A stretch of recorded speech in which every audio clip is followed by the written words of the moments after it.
अपनी विराट सफलताओं से झंडे गाड़े हैं। हम टीयर 2 कॉलेज से बिलोंग करते हैं तो हम उस लेवल के हो नहीं सकते हैं। तब इनका ऑल इंडिया रैंक 3 आया था। दिन के पहले हाफ में ये करूंगा, सेकंड हाफ में ये करूंगा, लास्ट हाफ में ये करूंगा। Good things actually take time. 10 there will be a panel of 10 to 12 scientists, senior scientists। Test match में भी परफॉर्म करना, ओडीआई में भी परफॉर्म हाँ, करना, टी ये ट्वेंटी आप में भी ये परफॉर्म समझ करना है। लीजिए। Hello student, this Anant Shekhar Vashishtha and I welcome you all on get Adda 24/7। आज हम मिलने वाले हैं एक ऐसे पर्सन से जिन्होंने अपनी विराट सफलताओं से झंडे गाड़े हैं। एक तो हमारे इंडियन क्रिकेट टीम में विराट कोहली हैं, जिन्होंने हर जगह पर अपनी परफॉर्मेंस से झंडे गाड़े हैं, चाहे वो कहीं किसी भी तरीके का टेस्ट में हो, वनडे में हो या टी20 में हो, अपनी कप्तानी में वो इन्होंने झंडे गाड़े हैं। एक ऐसे ही पर्सन से आज यहाँ पर मैं आप लोग को मिलाने वाला हूँ। डेफिनेटली उन सब लोगों को मोटिवेट करेंगे ये पर्सन जो मिलने वाले आज हमारे गेस्ट जो हैं। जो लोग भी गेट की प्रिपरेशन कर रहे हैं, जो लोग भी आगे इन फ्यूचर एमटेक करने का प्लान कर रहे हैं, और जो लोग भी इसरो या इसी तरीके के बार्क डीआरडीओ जैसे जो ऑर्गेनाइजेशन है उनमें साइंटिस्ट बनने का प्लान करने वाले हैं। और स्पेशली उन लोगों के लिए जो डिमोटिवेट होकर के रहते हैं कि यार हमने तो, हमारा जो कॉलेज है वो तो प्राइवेट इंजीनियरिंग कॉलेज से हम बीटेक कर रहे हैं, वहां पर हमने चीजों को इतने अच्छे तरीके से पढ़ा ही नहीं है। हमारा तो हम टीयर 2 कॉलेज से बिलोंग करते हैं तो हम उस लेवल के हो नहीं सकते हैं। तो उन सब को डेफिनेटली यहाँ पर मोटिवेशन मिलने वाला है। आज मैं मिलाने वाला हूँ आपको मिस्टर विराट माथुर से। तो इनका AIR 3 रहा था अभी लेटेस्ट, इससे पहले 4 साल पहले इसरो का जो वैकेंसीज आई थी, पूरे 4 साल के वेट के बाद हालांकि अब वापस से वैकेंसीज आई हैं इसरो की। तो उस टाइम पे 2019 में इसका नोटिफिकेशन निकला था इसरो का, और 2020 जनवरी में एग्जाम हुआ था। तब इनका ऑल इंडिया रैंक 3 आया था फाइनल सिलेक्शन में। रिटर्न तो क्वालिफाई किया ही, उसके बाद इंटरव्यू में इन्होंने जाकर के फोड़ा और वहां पर भी झंडे गाड़े, और भी बहुत जगह पर इन्होंने जाकर के अपने झंडे गाड़े हैं। इनसे मिलने वाले हैं, तो let's welcome mister Virat Mathur. Virat, how are you? I am good, नमस्ते, हाउ आर यू? तो विराट, जैसा मैं थोड़ा सा बता रहा था कि हर जगह पर जहां जहां पर भी आपको मौका मिला, आपने वहां पर अपॉर्चुनिटीज को भुनाया, और हर जगह पर आपने झंडे जाकर के गाड़े। तो थोड़ा सा मैं आपको इंट्रोड्यूस करूंगा। विराट जो हैं बिलोंग करते हैं एक गर्म इलाके से, दैट इज राजस्थान, और राजस्थान का भी एक सबसे, जहां पर गर्मियों में भीषण गर्मी भी पड़ती है, दैट इज जोधपुर। तो जोधपुर से बिलोंग करते हैं विराट, और जोधपुर से और बेंगलोर तक का सफर उनका कैसा रहा उसके बारे में बात करेंगे। बेंगलोर में प्रेजेंटली विराट जो है वर्किंग है, और बेंगलोर की बात आती है तो बेंगलोर में ही इसरो का सेंटर भी है। तो सारी सब कुछ चीजें क्लियर होने वाली हैं यहाँ पर, विराट के साथ हम मिलने वाले हैं। तो विराट, थोड़ा सा अपने बारे में ब्रीफ बताएंगे कि आपकी एक प्राइवेट इंजीनियरिंग कॉलेज से और इसरो तक की जर्नी कैसी रही, और इस बीच में क्या क्या पड़ा हुआ है। तो ये जर्नी स्टार्ट हुई 2014 से, जब मैंने बीटेक ज्वाइन किया था जेआईटी जोधपुर में, हम्म। Through RPT. हम्म। फिर थ्रू आउट मैंने कभी प्लान नहीं किया था कि मैं किसी कॉम्पिटिटिव एग्जाम्स को दूंगा, टू बी वेरी ऑनेस्ट, कि मैं गेट अटेम्प्ट करूंगा या इसरो अटेम्प्ट करूंगा।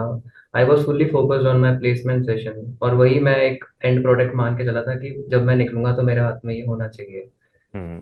But somehow in between things turned up। जब प्लेसमेंट सीजन स्टार्ट हुआ, जो हमारे फाइनल ईयर्स में होता है, हम्म। तो उस समय जस्ट बिफोर द प्रोसेस ये रहता है कि सबसे पहले टायर वन कंपनीज आती है। आई थिंक ऑलमोस्ट सभी कॉलेजेस में ये होता है, जो क्रीम कंपनीज होती है वो पहले आती है, tier one then tier two, and वो हम्म। प्रोसेस चलता रहता है throughout the entire year.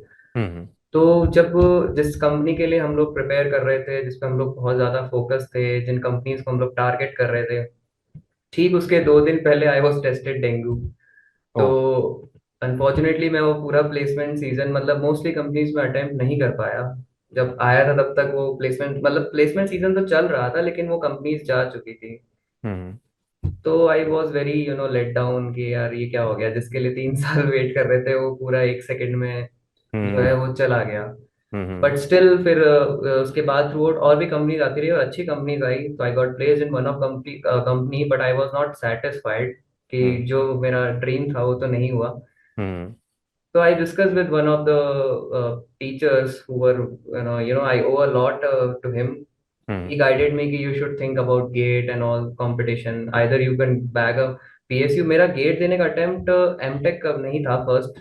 Again hmm. To be very honest, मेरा टारगेट था कि मैं किसी पब्लिक सेक्टर कंपनी को ज्वाइन करूँ। हम्म।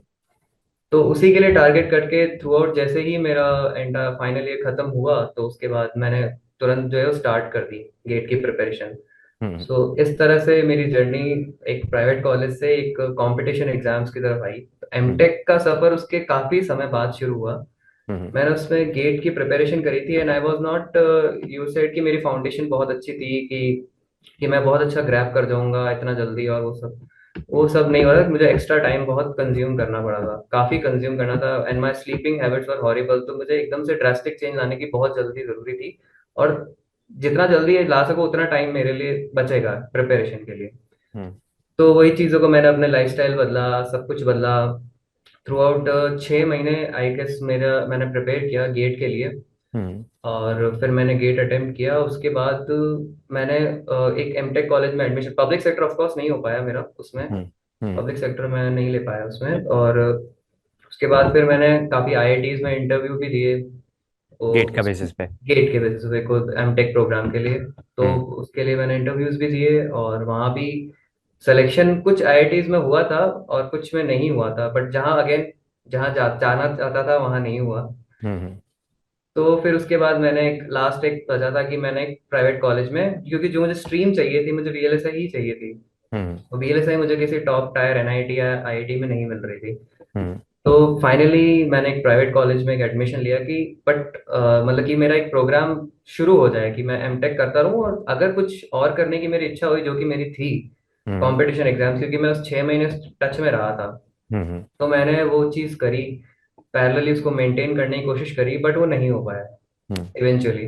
दो चीज़ें पैरेलल नहीं हो पाई, ना एमटेक ढंग से हो रही थी, ना कंपटीशन एग्जाम पे मैं फुल्ली फोकस था। और मेरा बहुत बड़ा ब्रेक लग चुका था कंपटीशन एग्जाम की, because competition exam is not about learning, it's also about execution, कि आप कितना फ्रीक्वेंट हो अपने कैलकुलेशन से और उससे। वो टच इंटरव्यू की प्रिपरेशन के लिए या रिटर्न एग्जाम्स की प्रिपरेशन के लिए ज्यादा चाहिए होता है, इंटरव्यू के लिए इतना नहीं चाहिए होता। हम्म तो वो काफी जो है वो एक गैप आ चुका था जिसमें मेरा स्पीड टच एवरीथिंग वो जा चुका था। और मैं थ्रू आउट उन चीजों को मैनेज करने की कोशिश कर रहा था, बट वो मैनेज नहीं हो रही थी, और उस कारण मैं बहुत फ्रस्ट्रेटेड भी रहता था। हम्म तो फिर मुझे एक टफ कॉल लेना पड़ा इन बिटवीन एमटेक, की मैंने अपनी एक एमटेक उस कॉलेज से ड्रॉप आउट करी हम्म अराउंड सेकेंड हाफ ऑफ सितंबर।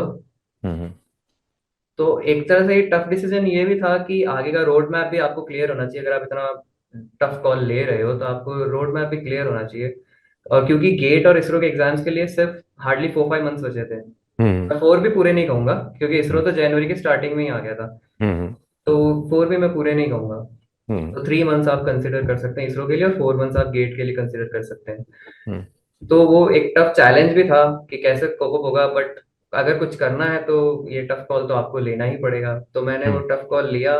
पूरे जो भी 7-8 महीने की प्रिपरेशन चाहिए होती थी वो मैंने 3-4 महीने में कैसे भी करके मैंने उसको कंप्लीट किया। हम्म और काफी मैंने अपना रूटीन ही इस तरह से मैंने उसको बना दिया था कि जो मैं 6 महीने में करता था उसको मैं कट शॉर्ट करूँ फटाफट, हम्म दूसरी चीजों को टाइम कम दूं, प्रायोरिटी अपने डिसाइड करूं, बेसिकली व्हाट आई मीन। तो मैंने अपनी प्रायोरिटीज डिसाइड करी और फिर मैंने इसरो और गेट अटेम्प्ट किया।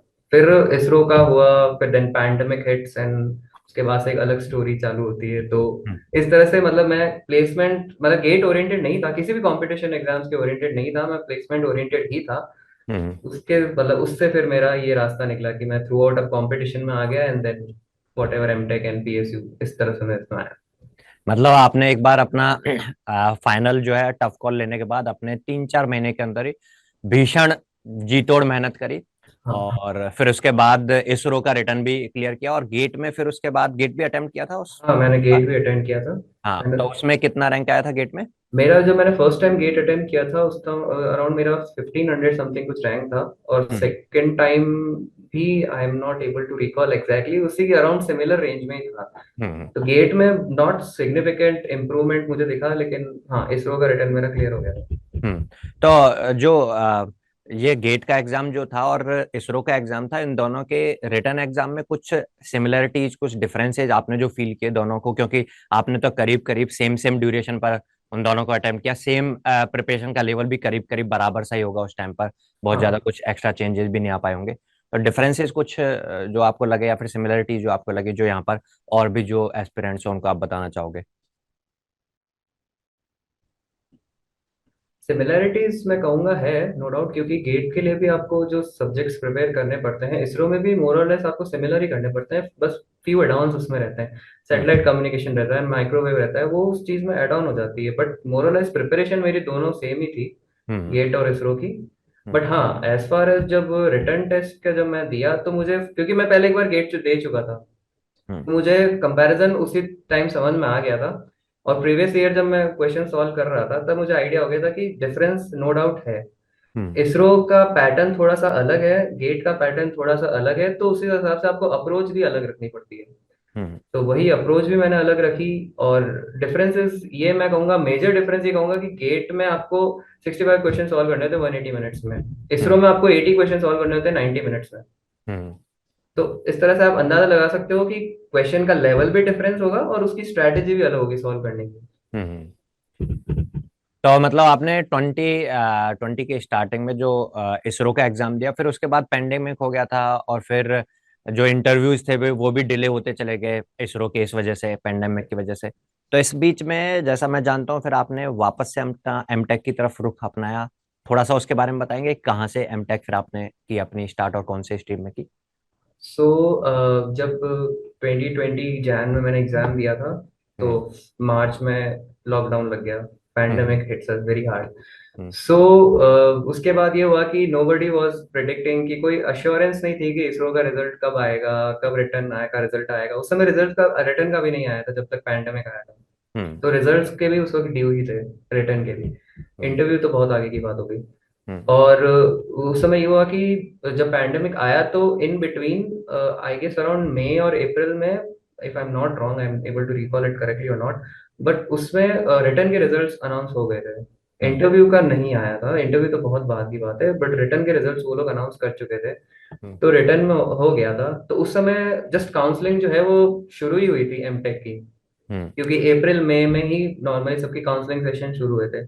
और पैंडेमिक की वजह से वो सब ऑनलाइन ही था। हम्म तो ऑनलाइन मैंने साइमल्टेनियसली अटेम्प्ट, काउंसलिंग में भी मैंने किया, मैंने कि एक बैकअप ऑप्शन रहना चाहिए।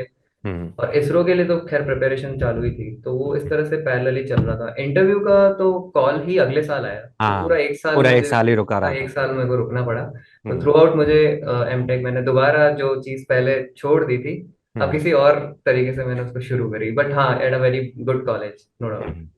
तो एमटेक कहाँ से फिर आपने स्टार्ट किया फिर नेक्स्ट? मैंने 2020 में स्टार्ट किया था एमटेक, MNNIT इलाहाबाद, हम्म प्रयागराज से। हम्म। तो अब आपके सामने मुझे लगता है कि दो रास्ते खुल गए होंगे। एक तो कि एमटेक में जो बीटेक 4 साल तक आप इंतजार में थे, और उस डेंगू के मच्छर ने काट के आपको जो है वो सारा, जो सारा किया धरा था उसको खत्म कर दिया। तो एक बार वापस से चांस मिले होंगे कि वापस से प्लेसमेंट्स की तरफ करेक्ट। रुख किया जाए। और इसरो का रिटर्न का रिजल्ट आ चुका है, इंटरव्यू होने वाला होगा, कभी पता नहीं कब होगा। फिर इंटरव्यू होगा, फिर उसके बाद उसके रिजल्ट का भी वेट करना होगा। तो इस बीच में थोड़ी पशोपेश रही होगी डेफिनेटली, राइट। कि कहाँ कहाँ पहुंच पहुंच जाया जाए। तो फिर उसके बाद इस बीच में, क्योंकि एक साल के बाद इसरो का जो इंटरव्यू था उसका भी कॉल आया, तो इंटरव्यू का एक्सपीरियंसेस आपके कैसे रहे फिर वहां पर? इंटरव्यू से पहले एक और चीज हो चुकी थी, जब मैंने एमटेक का फाइनल किया कि हाँ, मैं एनआईटी में अब एमटेक में शुरू कर दूंगा। तो मैंने शुरू ही एमटेक अपने कोविड टाइम में किया था। I was tested positive, isolation में ही था मैं उस वक्त, जब मैंने अच्छा। अपने एमटेक की शुरुआत करी थी, तो मैं हम्म आइसोलेशन में ही था। हम्म तो अच्छा हुआ कि कहीं रिपोर्टिंग वगैरह कुछ नहीं करनी पड़ी थी, आइसोलेशन में सब कुछ ऑनलाइन ही हुआ था प्रोसेस, तो वो एक हम्म एडवांटेज था। हम्म इसरो का रिजल्ट एमटेक का, उसके पहले जब लिस्ट का, जब इंटरव्यू का अनाउंस हुआ कि इस डेट्स को इंटरव्यूज शुरू होने वाले हैं, हम्म। उस समय ऑलरेडी अराउंड मेरा फर्स्ट ईयर कंप्लीट हो चुका था एमटेक का। हाँ, करेक्ट। हाँ, तो उसके बाद, उसके भी 1-2 महीने बाद जो है, जाके जब मेरा अराउंड काफी हद तक कोर्स करिकुलम मेरा आगे बढ़ चुका था, फिर उसके बाद इंटरव्यू की डेट आ गई थी। आई स्टिल रिमेम्बर कि 10th of April को मेरा इंटरव्यू था, 10th of April को। हम्म और वो जोधपुर में ही था, जोधपुर के हम्म ही इसरो के centre, because we were chosen कि आपको चूज करने का मौका मिलेगा कि आप हम्म नियरेस्ट सेंटर पे जाके आप इंटरव्यू दे सकते हो, क्योंकि वहां पे जाके भी आपको फिजिकली इंटरव्यू नहीं देना, वहां पे भी ऑनलाइन इंटरव्यू ही था। हम्म।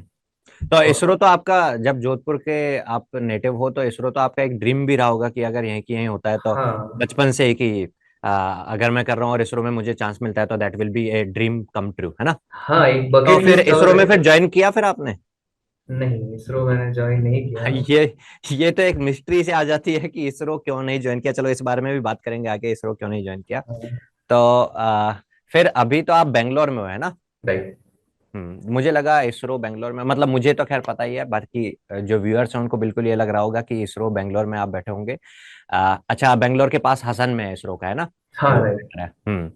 तो फिर इसरो काहे ज्वाइन नहीं किया? क्योंकि जब इसरो का, मैं वही बता रहा था आपको कि जब मैं प्रिपेयर कर रहा था तब मेरा एमटेक का भी साथ में चल रहा था, क्योंकि उसी समय प्लेसमेंट सीजन भी था। हम्म। उसी वक्त हमारे एंड सेमेस्टर एग्जाम्स भी थे, और उसी हम्म। समय इसरो के इंटरव्यूज भी थे। हम्म। और एंड सेमेस्टर की तैयारी करना, प्लेसमेंट की तैयारी करना और इसरो की तैयारी करना, ये हाँ। थ्री एक अलग चीजें हैं बिल्कुल। हम्म। तीनों यूं डाइवर्सिफाई हुई ये थी। तो वो चीज हो गई, टेस्ट मैच में भी परफॉर्म करना, ओडीआई में भी परफॉर्म हाँ, करना, टी ये ट्वेंटी आप में भी परफॉर्म करना। ये समझ हाँ। लीजिए कि तीनों में परफॉर्म करना होगा आपको, तो हम्म। वही मैंने फिर अपना दिन उसके अकॉर्डिंग डिसाइड कर लिया था कि मैं दिन के पहले हाफ में ये करूंगा, सेकंड हाफ में ये करूंगा, लास्ट हाफ में ये करूंगा। हम्म। इस तरह से मैंने फिर अपना डिसाइड किया। हम्म। तो जब कमिंग टू योर पॉइंट कि जब इसरो का रिजल्ट आया, तब हम्म। उस समय ऑलरेडी मेरे पास ऑफर थे दो हम्म। हम्म। बड़ी कंपनीज के, वीएलएसआई की। हम्म। तो मैं एक में ऑलरेडी मैं I was working with them through hmm. With my second year of M Tech still going on. Hmm. एक का ऑफर मैं एक्सेप्ट कर चुका था उस वक्त। हम्म। एंड थर्ड इसरो आया था around, I guess if I am not wrong, इस नवंबर दिसंबर में ही मेरा इसरो के रिजल्ट्स अनाउंस हुए थे, I guess if I am not wrong, और अक्टूबर समथिंग। हम्म। तो मेरे पास चॉइस एक्चुअली देखा जाए तो थी, लेकिन नहीं भी थी। हम्म। हम्म। अगर आप प्रैक्टिकली देखा जाए तो मेरे पास नहीं भी थी। एंड मैं उस चीज से थोड़ा अलग हो चुका था, क्योंकि मैं एमटेक में बढ़ चुका था, मुझे इस इंडस्ट्री में काम अच्छा लगने लगा था, मैं अच्छा कर भी रहा था। हम्म। तो इस तरह से मेरी जर्नी जो है वो थोड़ी सी अपने उस तरफ चली गई, तो इसरो एक तरफ रह गया। बट नो डाउट कि एक इंसान की एक बकेट लिस्ट होती है कि सोचता है कि मुझे ये करना है, ये बनना है, ये करना है। हम्म। तो God was very kind, my parents blessing was with me, तो इवेंचुअली वो चीज हो गई, इसरो इंटरव्यू हो गया क्लियर। तो इसरो में भी इंटरव्यू में भी ऐसा नहीं कि क्लियर हुआ, आपका टॉपर्स में AR3 रहा, मतलब काफी अच्छा वहां पर आपने किया। और मुझे लगता है कि जब एक बार अपन अपना लेवल बना लेते हैं, जैसा कि आपने बोला कि शुरुआत में टेक्निकली आप साउंड नहीं थे और सोचा भी नहीं था कि इस तरीके से गेट जैसे कॉम्पिटिटिव एग्जामिनेशन की प्रिपरेशन भी करने का सोचा हो कभी। लेकिन जब एक बार आप उस लेवल पर पहुंच जाते हो, पढ़ लेते हो, तो फिर वो चीजें सारी फिर वो इक्वलेंट हो जाती हैं, फिर ऐसा कुछ नहीं होता है, फिर एक तरीके से लाइन लगा के चीजें क्लियर होने लगती हैं, एक एक राइट करके राइट। क्लियर होने लगती हैं। तो गुड अब यहाँ good things actually take time. So Virat, जब आपने इंटरव्यू अटेम्प्ट किया तो उस इंटरव्यू का एक्सपीरियंस क्या रहा? क्योंकि रिटर्न इस बार तो एग्जाम में ऐसा है कि 50% रिटर्न का होगा और 50% इंटरव्यू का। आपके टाइम तो खैर केवल जो रिटर्न था वो क्वालिफाइंग क्राइटेरिया था। तो इंटरव्यू का इंपॉर्टेंस उस टाइम तो काफी ज्यादा रहा होगा, लेकिन इंटरव्यू का इंपॉर्टेंस कभी खत्म नहीं होता है। रिटर्न के साथ साथ इंटरव्यू का अभी भी 50% वेटेज है। तो जो लोग रिटर्न क्वालिफाई कर भी लेंगे तो वो इंटरव्यू से ना डरें। इंटरव्यू कैसा हुआ था, क्या एक्सपीरियंस आपके वहां पर थे, एक बार शेयर करेंगे? कितनी ड्यूरेशन तक चला, कैसी कैसी चीजें उन्होंने पूछी, कितने लोग थे, ये सब कुछ चीजें थोड़ा सा। हाँ, इंटरव्यू से पहले मैं एक चीज और हाईलाइट करना चाहूंगा सर, कि जब आपका रिटर्न की जो स्ट्रैटेजी रहती है ना, हम्म। आप टाइम अगर डिवाइड करो 80 क्वेश्चन 90 मिनट, आई होप कि इस टाइम भी सिमिलर ही पैटर्न रहने वाला है। हाँ, इस बार कि थोड़ा सा चेंज हुआ है। 80 क्वेश्चंस टेक्निकल तो रहने वाले हैं, कुछ नॉन टेक्निकल भी 15 क्वेश्चंस यहाँ पर रहेंगे। Okay but okay. जो ड्यूरेशन है वो भी अब 120 मिनट हो गया है। हाँ, तो क्वेश्चंस भी इंक्रीज हुए हैं, दैट मीन्स हम्म। ना, तो मोर और लेस सेम ही है। तो स्ट्रैटेजी ब्रिटेन की मेरी तो ये थी कि आई मतलब मैं एक बार पूरा क्वेश्चन पेपर गो थ्रू होना चाहता हूँ। हम्म। मैं पहले सबसे पहले वो क्वेश्चंस करूंगा कि जो वन शॉट में हो रहे हैं, विदाउट हम्म। एनी कैलकुलेशन समथिंग, कि मैं एक हम्म। बार एंड तक पहुंचना चाहता हूँ। हम्म। और एक चीज होती है कि मेरे को जैसे, लेट्स से एग्जांपल मैं एनालॉग इलेक्ट्रॉनिक्स में वीक हूँ, तो मैं उस क्वेश्चन को लास्ट में अटेम्प्ट करूंगा। हम्म। राइट। और जो दूसरे हैं जिसमें मेरा अच्छा कमांड है, और लेकिन वो टाइम ले रहे हैं कैलकुलेशन में, तो मैं हम्म। उनको मार्क करके आगे चलता रहूंगा, मैं रुकूंगा नहीं। हम्म। मैं क्वेश्चंस पहले गो थ्रूंगा कि, और पैरेलली मैं ये भी देखूंगा कि ओएमआर में, इसमें ओएमआर सिस्टम था हमारे टाइम हाँ। हम्म। तो ओएमआर भी मुझे पैरेलली ही फिल करनी है। Don't wait for the end moment, I should hmm. Suggest everybody कि don't wait for end moment, ये लास्ट में भर लेंगे, ऐसा बहुत मिस्टेक होने के बहुत ज्यादा चांसेस होते हैं। हम्म। तो मैंने बस यही स्ट्रेटेजी रखी थी कि एक शॉट में मैं पूरा, है ना, क्वेश्चन पेपर जरूर मैं देख लूं, कि कई चीज में फिर बाद में ये रिग्रेट ना हो कि अरे यार ये तो एक बार में हो जाता, मैंने पहले हम्म। टाइम लगा दिया उसमें। ये हम्म नहीं होना चाहिए। और अगर आप ऐसा सोच रहे हो कि बस अब तो होने ही वाला है, 1.5 2 मिनट आप लगा चुके हो, अरे बस अब तो कैलकुलेशन हो गई, अब तो हो ही गया, it's done, you are out of the competition. Hmm simple सी इक्वेशन है वहां पे। हम्म क्योंकि टाइम कम, क्वेश्चन ज्यादा होते हैं, और कुछ क्वेश्चन होते ही ऐसे हैं कि आपका टाइम वहां पे कंज्यूम करवाएंगे वो। हम्म बेटर टू अब avoid it and go forward. Hmm hmm और इंटरव्यू का ये था कि हमारा मेरा जो स्लॉट था वो आफ्टरनून का स्लॉट था। हम्म मुझे काफी वेट भी करना पड़ा, क्योंकि मेरा इंटरव्यू जो आया था, I was the second last through out the hmm day, कि जो मेरा इंटरव्यू आया था, तो मुझे 4 5 घंटे अच्छा खासा मुझे वेट करना भी पड़ा था। हम्म तो so again my interview was online through it, though it was at centre, hmm but it was online. So एक 10 there will be a panel of 10 to 12 scientist, senior scientist.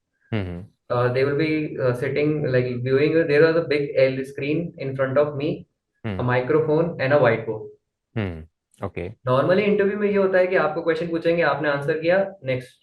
हम्म इसरो का interview इसलिए उस चीज की speciality ये कहूंगा मैं कि वो डिफरेंट इसलिए बनाता है कि everything is you have to do on the white board, okay hmm whether it's a design problem or something.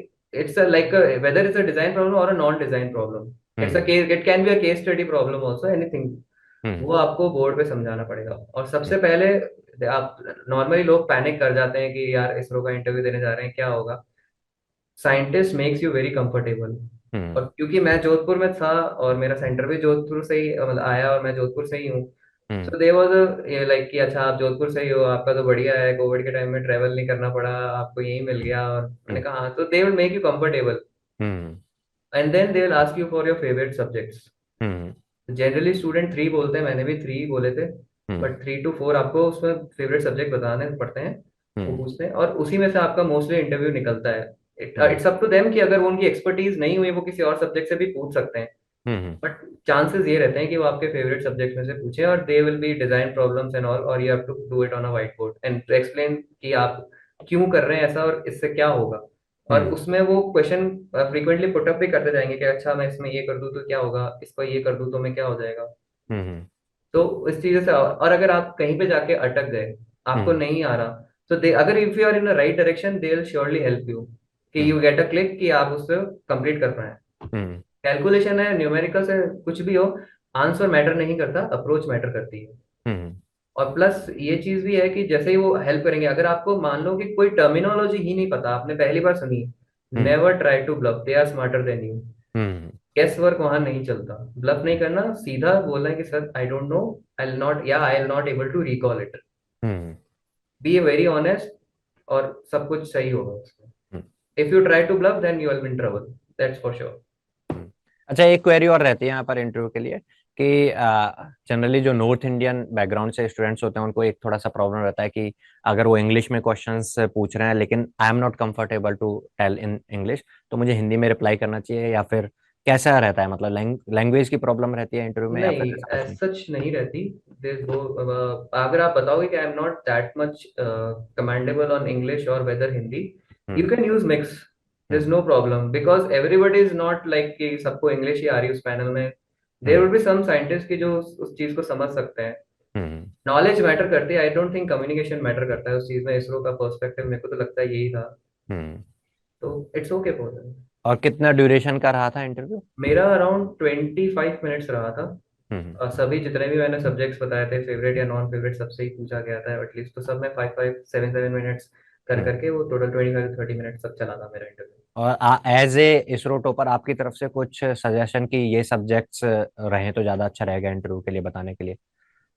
और एज फार एज मैं नो कि कम्युनिकेशन बहुत बड़ा इंपॉर्टेंट प्ले करता है उसमें। सैटेलाइट कम्युनिकेशन एक ऐसा सब्जेक्ट है जो गेट के सिलेबस में नहीं था हमारे समय। हम्म इसरो में हाँ वो नहीं चीज अभी भी अभी नहीं है, और इसरो में वो चीज काउंट होती है, उसके रिटर्न में भी क्वेश्चन आते हैं और इंटरव्यू में भी, क्योंकि उनका काम ही सैटेलाइट कम्युनिकेशन का हम्म मोस्टली फोकस रहता है ना।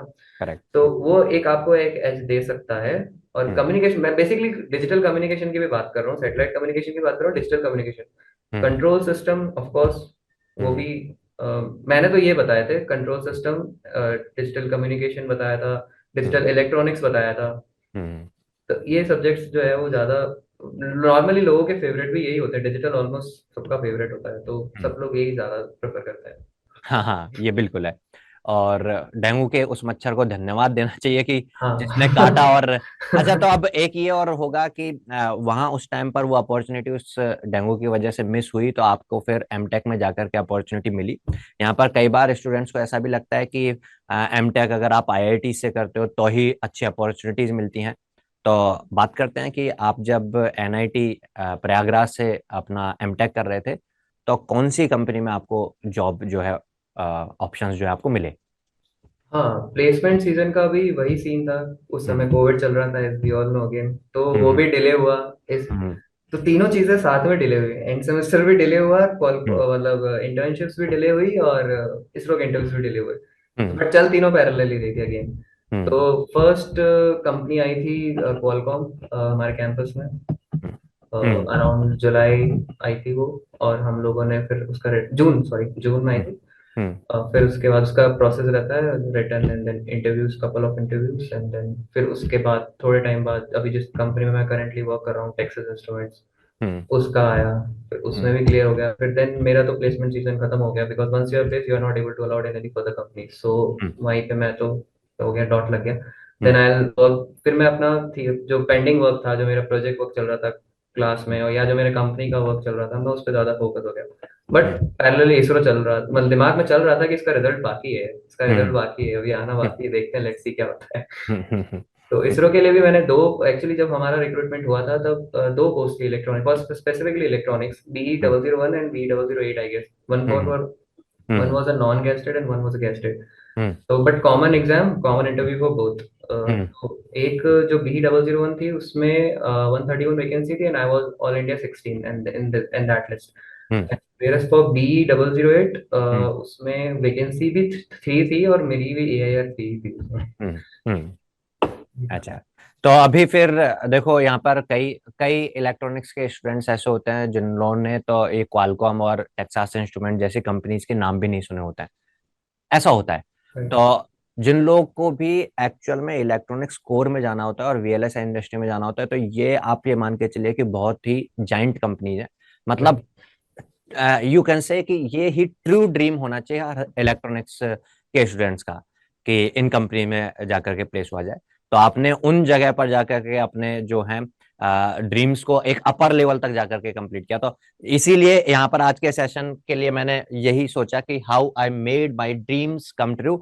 मतलब जो एक नॉर्मल पर्सन है, जो एक प्राइवेट इंजीनियरिंग कॉलेज से पढ़ रहा है, वो ऐसे बड़े बड़े ड्रीम्स को ट्रू कैसे बना सकता है। और वो भी जब ऐसी ऐसी विषम परिस्थितियां आई, पेंडेमिक भी आ गया, और उस टाइम पर अपने एमटेक भी चल रहा है, एमटेक के साथ में अपना इसरो का एग्जामिनेशन का भी इंटरव्यू भी अटेम्प्ट करना है, उसके अलावा अपने प्लेसमेंट्स भी करना है, थीसिस भी अपना कंप्लीट करना है। तो वो सारी सब कुछ चीजें जो की, तो आप सब लोग भी जो व्यूअर्स हैं उन लोग को सीखने के लिए काफी कुछ यहाँ पर विराट जो है इनसे मिला होगा। और आगे भी हम इनसे पूछते रहेंगे इनकी आगे की जर्नी कैसे रही। और स्पेशली आज का सेशन तो खैर इसरो के लिए रिगार्डिंग था, लेकिन हाँ, इलेक्ट्रॉनिक्स वाले स्टूडेंट्स के लिए ये अपॉर्चुनिटी जो है वो कैसे मिलती हैं एमटेक करते टाइम पर, वो भी जानना बहुत जरूरी होगा। तो आगे कभी प्लान करेंगे इस बारे में। तो उसके लिए थोड़ा सा आज मैं आपसे पूछता हूँ कि आपका अभी करंट में जो जॉब चल रहा है उसका कुछ एक्सपीरियंस है, शेयर करेंगे कि कैसा रहता है, कैसा माहौल होता है वहाँ पे, क्या वर्किंग रहती है, किस तरह का रहता है? You get a lot of learning, happy learning, I would say, कि आपका एक जरूरी नहीं है कि आप काम कर रहे हो तो आप सिर्फ काम ही कर रहे हो, एक्स्ट्रा चीजें भी आपको, जो आपकी सराउंडिंग्स होती है, वो काफी चीज डेवलप करती है, जो मैंने यहाँ आके सीखी है। हम्म जो वर्क फ्रॉम होम के टाइम मैं काफी चीजें मिस कर गया था, बट यहाँ जब भी ऑन साइट वापस रिटर्न हुआ तो उसके बाद काफी चीजें सीखने पड़ी। I am currently working as a digital design engineer in Texas Instruments. Hmm तो मेरा मोस्टली काम अभी as of now, because I am still at the starting phase, because मुझे अभी 1 ईयर भी नहीं हुआ है कंपनी ज्वाइन करे हुए, तो आई am still in a design phase, and hmm. Let's see how it go on.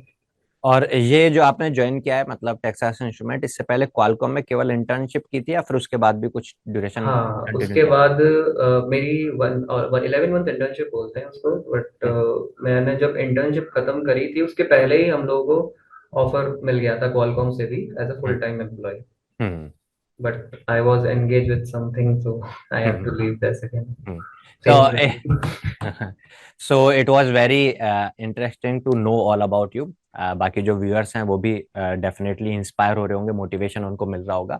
ISRO के बारे में तो हालांकि सब लोग जानते ही हैं, बट हाँ ये कोर कंपनीज जो है क्वालकॉम, टेक्सास इंस्ट्रूमेंट्स, इनके बारे में स्पेशल अलग आपके साथ कभी मौका मिला तो एक सेशन प्लान करेंगे कि गेट के श्योर श्योर। बाद अगर आप एमटेक कर रहे हैं तो कहाँ कहाँ कैसे कैसे अपॉर्चुनिटीज मिल सकती हैं, स्पेशली इलेक्ट्रॉनिक्स वाले स्टूडेंट्स को। वीएलएसआई में इलेक्ट्रॉनिक्स वाले ही ज्यादातर जाते हैं, हालांकि कुछ सीएससी और इलेक्ट्रिकल वाले स्टूडेंट्स के लिए भी एक अपॉर्चुनिटी यहाँ पर खुली रहती है। तो आगे ऐसा टाइम मिले तो उससे रिलेटेड जो भी कोई क्वेरी हो तो मैं पूछ करके आपको रिप्लाई कर सकूं।